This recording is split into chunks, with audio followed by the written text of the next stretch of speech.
I'd rather be bewailed by lustful spirits than Jesus Christ himself. And make no mistake about it, that if you're experiencing lustful attacks and temptations, usually they're a first or last resort when it comes to how the enemy attacks you. And the enemy will do much to contribute to the disorientation of your mind, to reconfigure your soul so that you may be completely disenfranchised from your connection to God. And it's completely understandable that during these times that there's going to be this yearning for that lust. And there's going to be that time when maybe you feel as though your flesh is just too strong, especially if you are healthy. If you're horny and you're healthy, you're usually on the right track. Being horny is not a bad thing. I don't know why so many people think that being horny is this, evil thing. It's actually healthy for you to be horny, but it's not healthy for you to just fantasize about sexual encounters and behaviors and such, because that's a sign that the demonic spirits of lust have got you in their trap. And I've had to deter a few women recently that had shown potential, but unfortunately, it's just another day, another type of Jezebel spirit and another lustful spirit that's pretending to be innocent. And you can see these things in the first few seconds of interaction. You can get the feel of the spirit initially. They can put on a good show. But after a few minutes, if you talk for them for longer than that, if you care to, they reveal themselves pretty quickly. And men do this as well. Men can also be very lustful in their spiritual endeavors. Okay, the way that you'll see some of these men just oogle eye and google eye, whatever you want to call it, just staring at people, specifically women, who maybe have a little less clothing than, would be preferred for a righteous community. And you see this, and you can tell a lot about the types of men that choose these types of women, because ultimately a man, I don't think judging a man based off of his status or his achievements is actually correct or appropriate. It's a good indicator of his respectability. But to truly judge his character, I think you'd have to look at the types of women in his life, or the kinds of women that he would keep. That would be more, I think, of a proper way to look, because you'll see a lot of these guys. And I really see that there's a lot of men that are suffering from lustful attacks. I just saw this video of a guy, because I was doing research on this, and I like to use social media as a tool and not as a mechanism for just scrolling through crap, just to scroll through crap. I use it purely as a tool. And I watched this video of this guy who was talking about a divorce that he had at the age of 22. And this guy, there were several signs, okay, that this was not the woman for his wife, like to be his wife, and he pursued it. And this was a guy that seemed, on the surface, relatively level-headed. But then, you'll see these like little small mistakes and they add up. The lustful spirits will get you death by 1,000 cuts. It's not really a all out and, pummeled kind of a thing. They'll get you little by little. They'll get you to incrementally give parts of you away to the point in which you don't have yourself anymore. And so we now face a choice as a society and as a civilization, really, of what kind of people we want to become. Spiritually, what kind of association do we want to have with God, and what kind of association do we want to have with each other? In Dante's Inferno, there's the brilliant second circle of hell, where in that second circle, the punishment for lust is ironically very much similar to the actual fornication and adultery in the physical world. So the punishment is that everybody's naked and they're all crammed together and they're all like having to, try to maneuver over each other, but their punishment is to be naked and confined in this small space. And that's the second circle of hell according to Dante's Inferno. And I think that that's metaphorically a useful analogy and piece of imagery to understand just the true terror that comes with the giving into lust. And make no mistake about it, it is difficult to overcome this obstacle. And the best way that I can say to overcome lust is to simply not try to. And you might think to yourself, well, what do you mean? Okay, well, what do I mean is that vice and virtue are like a circle. Okay, I've talked about this in my book, The Book of Oldishness, where vice and virtue are like a circle. If you lean too hard into virtue, it's going to turn into a vice. And if you lean too hard into vice, it's going to become a virtue. Okay?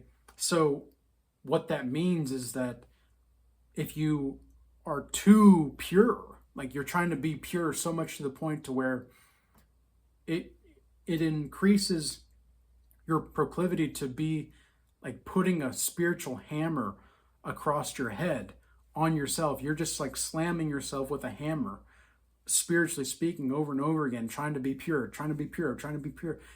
You're just hurting yourself at the end of the day. You're not actually making a effort to do something good. You're just treating yourself as you're treating yourself as someone that's not worth really taking care of. You're seeing yourself as this, yes, the body's a temple, of course, but that doesn't mean that you have to treat yourself with virtue to the point in which you hate yourself if you're not pure or pure. Okay, it's far better to be whole than it is to be virtuous sometimes. And I'm not saying that you should go out and sin. I'm not saying that at all. I'm not encouraging sin here. But what I'm saying is that it's more important for you to identify these virtues and the shadow aspects of yourself. Okay, the shadow, for those of you that are not familiar, Carl Jung's book, Ion, goes into pretty good heavy detail about the ego, the shadow, the anima and the animus, and then the self as an archetype. Now the shadow here, this is something that I'll just read here quickly. I didn't think I was going to read from this, but well, here we are. So these resistances are usually bound up with projections, which are not recognized as such, and their recognition is a moral achievement beyond the ordinary. While some traits peculiar to the shadow can be recognized without too much difficulty as one's own personal qualities, in this case both insight and goodwill are availing, because the cause of the emotion appears to lie, beyond all possibility of doubt, in the other person. So your shadow, the dark side of you, the part of you that maybe you don't want to admit is actually there. Maybe it's this lust, maybe it's greed, and maybe it's pride. Maybe it's, think about all the 7 deadly sins, right? Think about this. Maybe it's these qualities of you that you don't want to really admit are actually part of you, but they are part of you. Now look, I've heard of a few different people on my channel recently when I've talked about 48 Laws of Power, for example, and they say like, oh, well, the Bible's the only thing you need. It's like, okay, yes, but wouldn't you say that there's also evil people in the world? Okay, yeah, well, there's evil people. Okay, so there's evil people. Yes, the Bible outlines what wickedness does, but the Bible, as great as it is, it doesn't exactly tell you how people that are evil think. Okay, the 48 Laws of Power, that's going to show you how evil people think, okay? Same thing with The Prince by Machiavelli. I'm not saying to study this so that you can become evil. I'm saying to study this so you can understand why evil behaves the way that it does. I've always had a very interesting fascination with, you might call it the dark side of the Force from Star Wars, right? You might be able to call it that, but I've always been fascinated with it, but I haven't been fascinated with it because I want to be on the dark side. I'm fascinated with it because I want to be like Yoda. When the lightning is striking toward me from Count Dooku or Darth Sidious, I want to be able to just be like, absorb the lightning, bro. I want to absorb the lightning and just boom, push it back and pash it back. Pash it? Is that a word? Pash? I don't know why I say pash. Push it back and push it back onto them. Take that energy and redirect it. It's like in the Avatar with Aang, okay? Who is it that, it's Uncle Iroh that redirects lightning. Okay, we see it for the first time when he's fighting Azula, right? Azula shoots lightning at Zuko, but what's able to happen with Uncle Iroh is he's able to absorb the lightning and shoot it somewhere else, right? Well, that's part of like learning the dark side. Okay, you have to recognize that it's just a form of power. You can guide that power, but you can't like contain it. Like you can guide where you want it to go, but you can't contain it. It's just exactly what Yoda does with Darth Sidious and Count Dooku. He doesn't let it, go somewhere. He doesn't try to redirect it forcefully.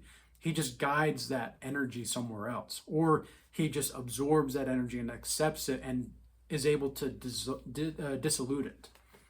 So this is what we have to do with lust as well, okay? And the shadow, understanding the shadow is going to help you do this. The shadow archetype is, because it's a framework, and it's in many ways it's a matter of interpretation, but it's also a framework. And although I'm inclined to provide matters of interpretation, because this is something else I like to talk about in my book, is that I call them PIMs. They're portrayals in mind. And so if you have a certain portrayal of something in mind, it's going to be portrayed in a certain way. But if you have certain thought algorithms that are maneuvering a certain direction, then that's going to reconfigure entirely how you think about that portrayal of whatever it is that is in your mind. So when it comes to addictions, when it comes to vices, when it comes to all these things, your PIM, okay, your PIM is going to determine how you respond to certain things. And that's exactly what Carl Jung was talking about the shadow. You meet the projection, right? You meet the projection. You meet the thing that you think is in the other person.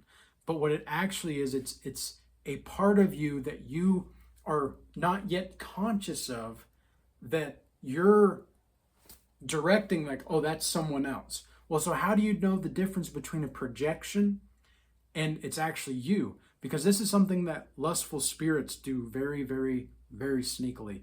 Is sneakily a word? I'm coming up with a lot of different random words in this. My mind is just feeling very creative right now and very in the flow.